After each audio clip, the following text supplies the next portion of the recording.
최근 주식시장에 뛰어드는 개인 투자자가 빠르게 늘어나면서 불공정 거래 사례도 함께 증가하고 있습니다. 불공정 거래는 시장의 공정성을 해치고 투자자들에게 큰 피해를 주는 심각한 금융 범죄입니다. 정부가 이를 막기 위해 여러 제도를 도입했지만 아직도 부족한 점이 많다는 지적이 이어지고 있습니다. 정부는 1962년부터 형사처벌 중심으로 불공정 거래를 규제해왔습니다.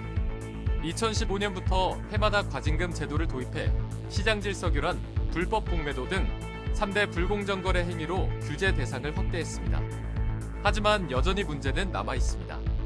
2021년 불공정 거래 사범의 재범률은 21.2%였고 부당이득은 당해 63%나 증가했습니다.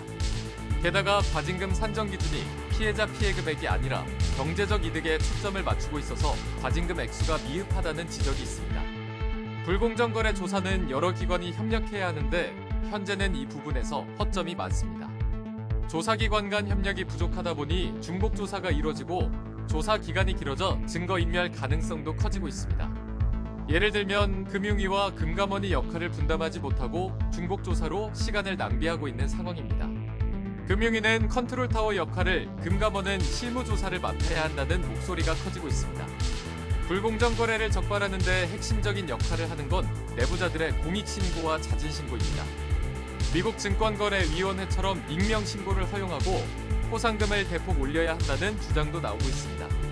특히 미국은 공익신고자를 보복하면 엄중히 처벌하고 그 결과 자진신고 비율이 크게 늘었습니다. 우리나라에서도 비슷한 제도를 도입해 신고자들의 참여를 적극 유도할 필요가 있습니다. 피해자 보호도 중요합니다.